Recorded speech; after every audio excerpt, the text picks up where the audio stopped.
Cette semaine, je vais vous parler de pouvoir et de la manière dont il influence vos relations, la relation que vous avez avec vous-même et la relation que vous avez avec les autres. Et si vous aviez gaspillé votre pouvoir personnel en le donnant aux autres à tort et à travers?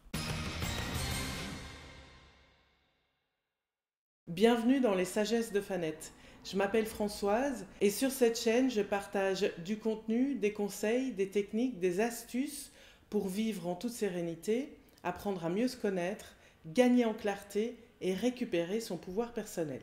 Moi, je suis convaincue que l'expérience humaine, c'est faire l'expérience du pouvoir sous toutes ses formes. Je pense que l'être humain, toute sa vie, va faire face à des formes de pouvoir différentes et que c'est ça qui va faire qu'il va avancer ou pas dans la vie, qu'il va évoluer ou pas dans la vie. On est des animaux sociaux. C'est inscrit dans notre ADN. Sans les autres, on est incapable de survivre. La survie même de l'espèce, elle est inscrite dans notre ADN. On ne survit pas sans les autres, tout simplement parce que dès qu'on est né, le jour de notre naissance, si quelqu'un ne nous donne pas à manger, si quelqu'un ne nous donne pas à boire, si quelqu'un ne nous procure pas de la chaleur, si quelqu'un ne nous sécurise pas et ne nous protège pas de tous les dangers qui pourraient nous arriver, ben on ne survit pas. Donc dès tout bébé, on apprend, même inconsciemment, parce qu'évidemment on n'en a pas conscience quand on est bébé, on apprend que si on veut survivre, on a besoin que quelqu'un nous aide à survivre. Donc on donne notre pouvoir personnel dès le départ à quelqu'un qui a plus de pouvoir que nous. Dès notre premier souffle, on donne notre pouvoir personnel à quelqu'un d'autre. Donc on fait appel à un pouvoir qui est extérieur à nous. Et tout le restant de notre vie, on va passer notre temps à essayer de le récupérer. Donc on s'est enlevé tout notre pouvoir pour pouvoir survivre, on s'est désempouvoiré et on va chercher toute notre vie à récupérer notre pouvoir personnel.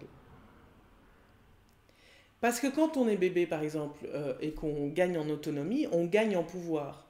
Quand on commence à marcher, quand on commence à parler et à pouvoir exprimer nos besoins fondamentaux, quand on commence à pouvoir se mettre en colère quand on n'est pas d'accord, quand on commence à pouvoir écrire et lire, à chaque fois on gagne en autonomie. On gagne en autonomie pour devenir adulte.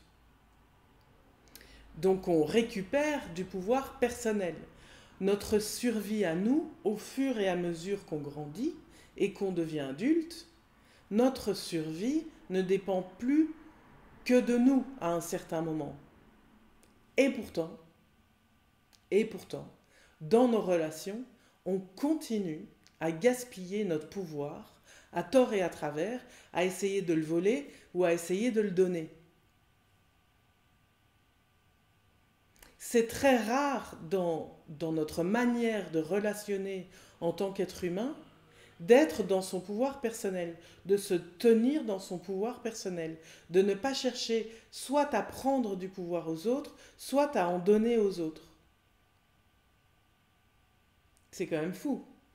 À quel point on garde un espèce de réflexe de survie de quand on était bébé. Si vous voulez savoir et mieux comprendre ce que c'est le pouvoir personnel, j'ai fait toute une vidéo sur le sujet, je vous mettrai le lien en description et en commentaire. Tout est négociation de pouvoir quand on relationne, quand on est en relation avec les autres. Ce comportement qu'on a adopté quand on était bébé a laissé des traces. On a besoin des autres, on a besoin de rentrer en relation avec les autres pour survivre, pour continuer à avancer, pour continuer à évoluer, pour continuer à grandir dans la vie de manière générale, même devenu adulte. Et pourtant, on passe notre temps à voler ou à prendre le pouvoir aux autres, à donner ou à gaspiller notre pouvoir en le donnant aux autres. Les relations sont des transactions. Toutes les relations sont des transactions. D'où l'importance de pouvoir repérer quand on est dans son pouvoir personnel et quand on n'est pas dans son pouvoir personnel. Et voir qu'est-ce qui se joue à quel moment. Les mots, par exemple, les mots qu'on prononce dans une conversation, les mots qu'on choisit de prononcer, les mots qu'on choisit de comprendre quand on est la personne qui reçoit les mots, la manière dont on va choisir d'interpréter ce qu'on nous a dit, tout ça, c'est une transaction de pouvoir. Tout ça, c'est une forme de pouvoir. On choisit d'interpréter ce qu'on nous dit de telle ou telle manière. On choisit d'interpréter le comportement de l'autre de telle ou telle manière. On choisit de devenir ami avec telle ou telle personne pour obtenir telle ou telle chose de lui ou d'elle. L'autre nous sert à faire l'expérience du pouvoir. En fait, le pouvoir personnel, être dans son pouvoir personnel, se tenir dans sa souveraineté, c'est-à-dire être autonome et faire ses choix en fonction de soi, et faire ses choix en fonction de ses besoins à soi, et rester authentique, être qui on est, qui, malgré la personne qu'on a en face de soi, qui que cette personne puisse être, se tenir dans son pouvoir personnel, dans une relation, quand on est en relation avec les autres, quand on relationne avec les autres, c'est très difficile à mettre en place.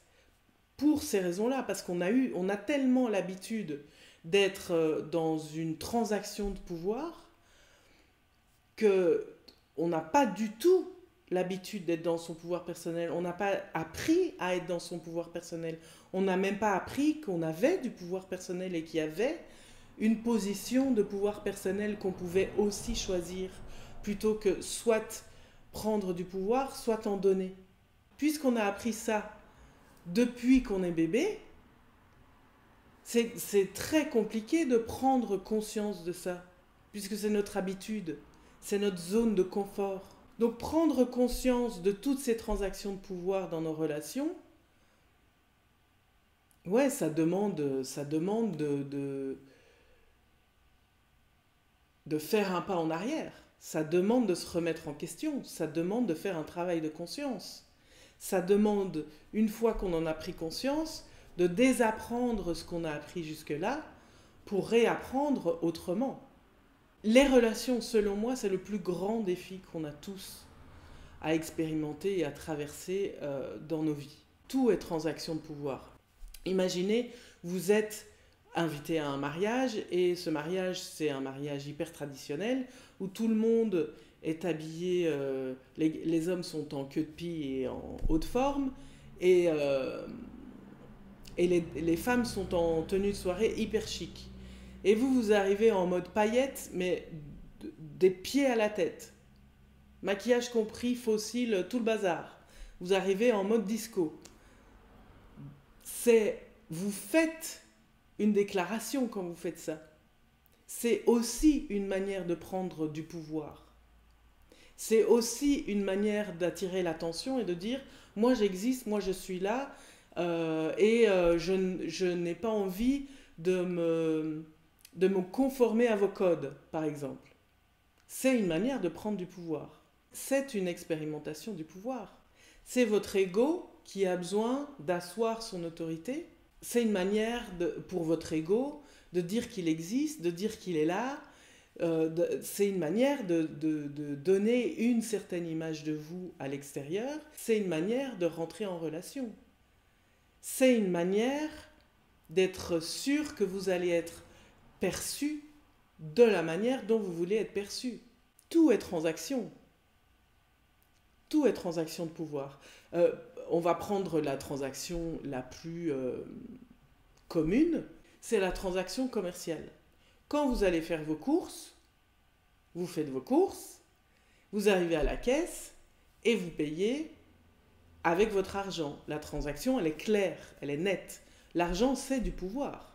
L'argent vous permet d'obtenir quelque chose et de gagner en pouvoir. C'est pas pour rien qu'on appelle ça le pouvoir d'achat. Vous donnez votre argent et en retour, vous obtenez quelque chose. Vous donnez votre pouvoir et en retour, vous obtenez quelque chose.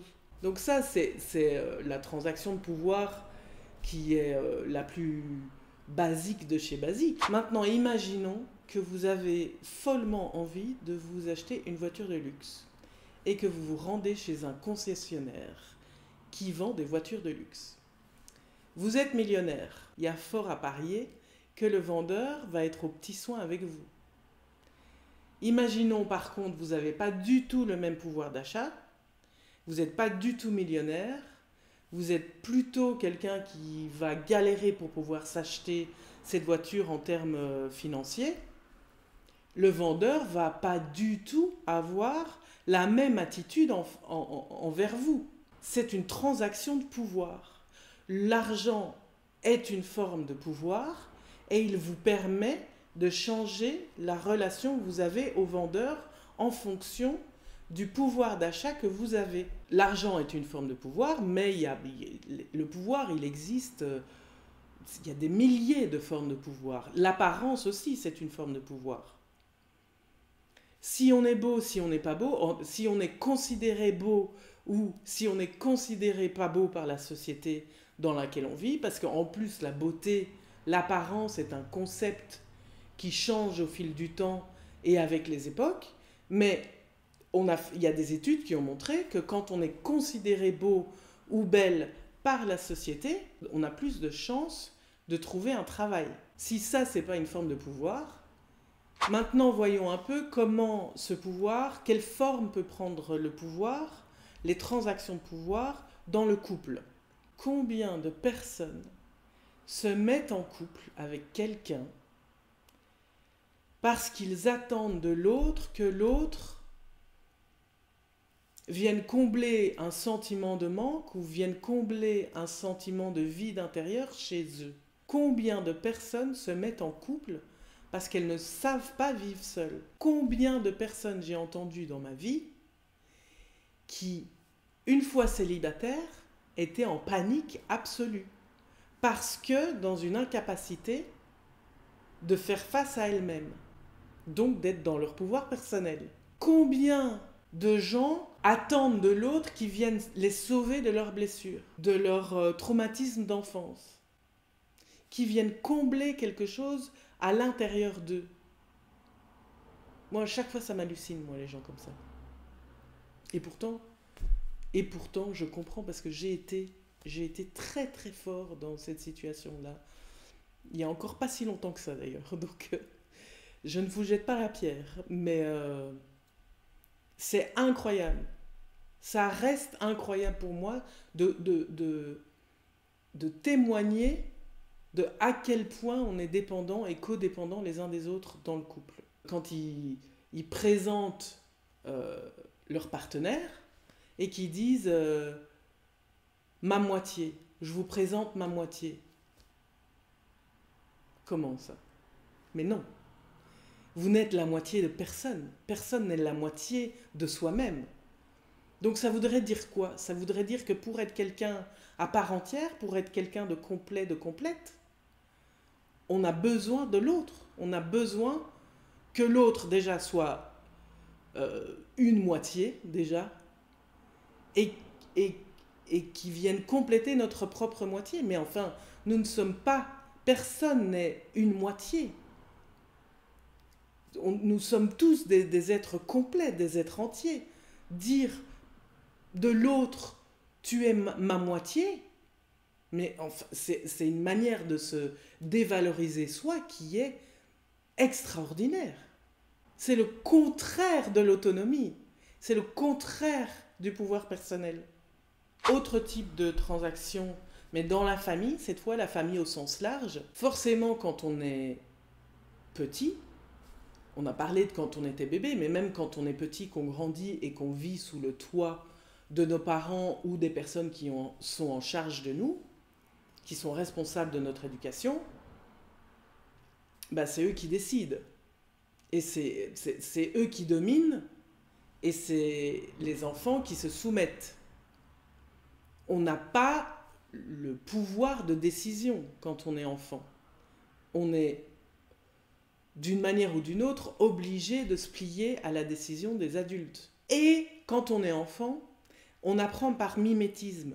Donc on apprend en copiant les adultes qui nous éduquent, les adultes qui prennent soin de nous, les adultes qui sont en charge de notre sécurité et de nous faire grandir.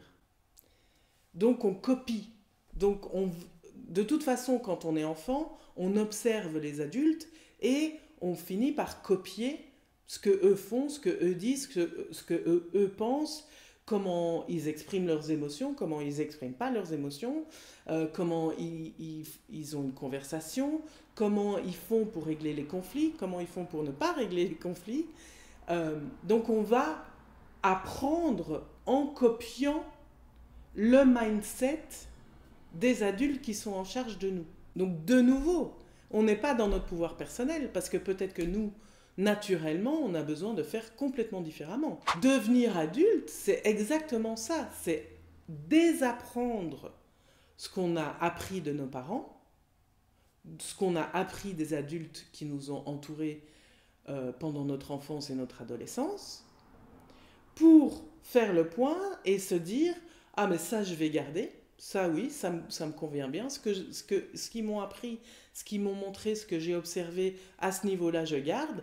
Par contre, à ce niveau-là, je change parce que ça ne me correspond pas du tout. Je n'ai pas envie de continuer dans cette voie-là avec cette manière de gérer le conflit-là, avec cette manière de communiquer-là, avec cette manière de montrer mes émotions-là. Moi, j'ai envie de faire en fonction de mes besoins, j'ai pas envie de m'effacer, blablabla. Enfin, c'est infini. Mais une fois adulte, récupérer son pouvoir personnel, c'est faire le tri dans tout ce qu'on a appris. En amitié, c'est pas mieux. En amitié, les transactions de pouvoir, c'est aussi un jeu incroyable. Quand on dit à l'autre, et c'est en amitié, c'est en amour, mais c'est dans n'importe quelle relation, quand on n'arrête pas de dire à l'autre, en fait, je t'adore, hein, mais quand même, si tu pouvais être un peu plus comme ci ou un peu plus comme ça, on lui prend du pouvoir, on le désempouvoir, parce qu'on lui dit qu'il n'est pas assez. On lui dit qu'elle n'a pas assez de valeur. On lui dit que si elle était différente, cette personne, ce serait quand même mieux. Donc c'est un peu humiliant. Moi, j'ai eu des gens dans ma vie, mais vraiment beaucoup. Je les ai attirés, je pense. Je pense que j'ai attiré beaucoup de gens à moi, selon la loi de l'attraction, pour pouvoir, à un moment donné de ma vie, réfléchir à ce concept de pouvoir personnel que j'ai tellement envie de défendre aujourd'hui. Parce que j'ai attiré à moi des gens qui n'ont pas arrêté de me dire « T'es trop ci, t'es pas assez ça ». Ce serait bien que quand même tu sois un peu différente, que tu fasses un peu différemment, que tu sois moins comme ci, que tu sois moins comme ça. Mais en fait, ces gens, ils me demandaient à moi de m'adapter à leurs besoins, à eux, sans faire attention à mes besoins à moi. Bon alors évidemment, à l'époque, j'étais incapable, mais incapable, d'avoir conscience de quoi que ce soit par rapport à mes relations. Donc ma réaction, c'était la colère, évidemment, parce que je me sentais pas respectée, ou la rébellion, ce qui est une forme que peut prendre la colère, parce que j'avais besoin d'asseoir mon identité et parce que je me sentais hyper rabaissée, hyper humiliée, parce que en fait ces gens me disaient je n'avais pas assez de valeur à leurs yeux, et ils me disaient ça d'un côté, alors qu'ils me disaient de l'autre côté que j'étais absolument extraordinaire et que j'étais quelqu'un de fantastique. Donc il y a en plus un truc hyper paradoxal qui met hyper mal à l'aise et qui produit un brouillard mental, parce que moi j'étais incapable de faire la part des choses entre ce qu'il me disait d'un côté et ce qu'il me disait de l'autre. Et donc j'étais en mode brouillard, je ne comprenais pas, et forcément je pensais que c'était moi le problème. Et ben, tout ça, c'est un autre exemple de transaction de pouvoir. Heureusement, tout ça, c'est derrière moi, et c'est quelque chose que je n'accepterai plus jamais, jamais de ma vie. Depuis que j'ai compris ce que c'était le pouvoir personnel, et surtout ce que ça m'apporte, depuis que j'ai décidé d'être dans mon pouvoir personnel, c'est impossible pour moi aujourd'hui de revenir en arrière. Merci, merci la vie. Dans le boulot, c'est le même cirque. Que vous soyez salarié ou indépendant ou entrepreneur, c'est le même cirque. Si vous travaillez en tant que salarié, en tant qu'employé dans une entreprise où la hiérarchie est très installée et très pyramidale, forcément, il y a toujours quelqu'un au-dessus de vous qui aura plus d'autorité que vous et donc qui aura plus de pouvoir que vous. C'est-à-dire que même si vous n'êtes pas d'accord avec les décisions des personnes qui sont au-dessus de vous dans la hiérarchie, vous allez devoir vous plier à leurs décisions. C'est comme ça, vous allez devoir vous soumettre parce qu'en termes d'autorité, c'est eux qui vous dominent. C'est vraiment, le pouvoir, c'est vraiment une relation de dominant-dominé. L'argent, c'est les riches, les pauvres. Dominant-dominé. L'apparence, c'est les beaux, les autres. Dominant-dominé. Dans le travail, c'est les employés, les patrons. Les patrons, les employés. Dominant-dominé. Et pareil, hein, si vous êtes entrepreneur ou indépendant, vous avez aussi une relation de pouvoir à vos clients. Alors là, vous avez plus de liberté parce que vous avez le droit de choisir les clients avec qui vous travaillez. Donc déjà, là, il y a un peu plus de pouvoir personnel. Mais si votre client, il n'est jamais d'accord, il va s'installer une transaction de pouvoir et des jeux de pouvoir sur lesquels vous n'avez aucun... Que vous ne pouvez rien y faire, à part vous sortir du jeu et à part reprendre et récupérer votre pouvoir personnel à vous. Il y a des milliers d'exemples de transactions de pouvoir. C'est infini les exemples de transactions de pouvoir, puisque le pouvoir est partout autour de nous. Même quand vous êtes dans la relation la plus banale qui soit, c'est-à-dire, je sais pas, vous allez à la poste où vous faites vos courses, et que vous arrivez et que vous achetez un timbre, vous êtes dans une transaction de pouvoir. Alors là, ça n'a pas une énorme influence sur votre quotidien, votre réalité, Dieu merci, parce que sinon, mais on s'en sort pas. Mais je veux dire, tout est transaction de pouvoir. Quand vous souriez à quelqu'un dans la rue, vous êtes dans une transaction de pouvoir.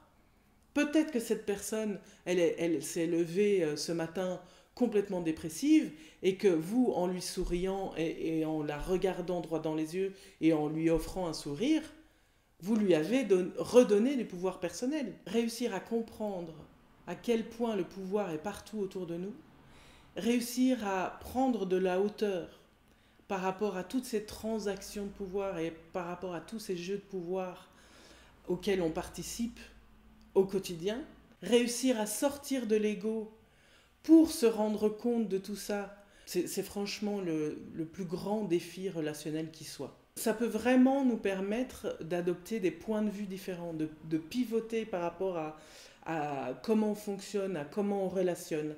Ça permet de se poser des questions sur des questions différentes et d'avoir une vision différente de la vie, de nos comportements, de nos réactions, de nos relations, de ce qu'on veut, de nos rêves,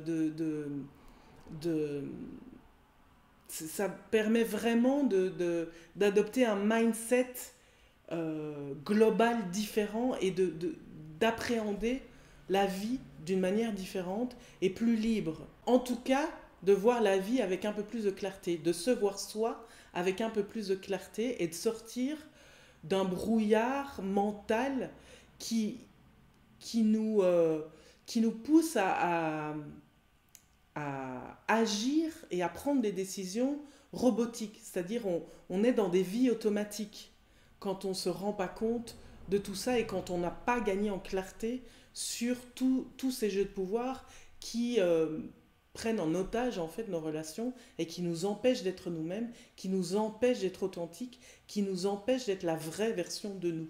Si toutes nos interactions, si toutes nos relations pouvaient juste être plus simples, si on pouvait voir en face à quel point on est tout le temps dans des transactions de pouvoir, en train d'essayer de le prendre, en train d'essayer de le donner, et qu'on se retire de ce jeu-là pour récupérer notre pouvoir personnel, on va se simplifier la vie. Nos relations vont être basées sur des choses beaucoup plus authentiques. Et c'est en récupérant son pouvoir personnel qu'on va, au fur et à mesure, créer la vie qui nous épanouit, la vie qui nous convient à nous.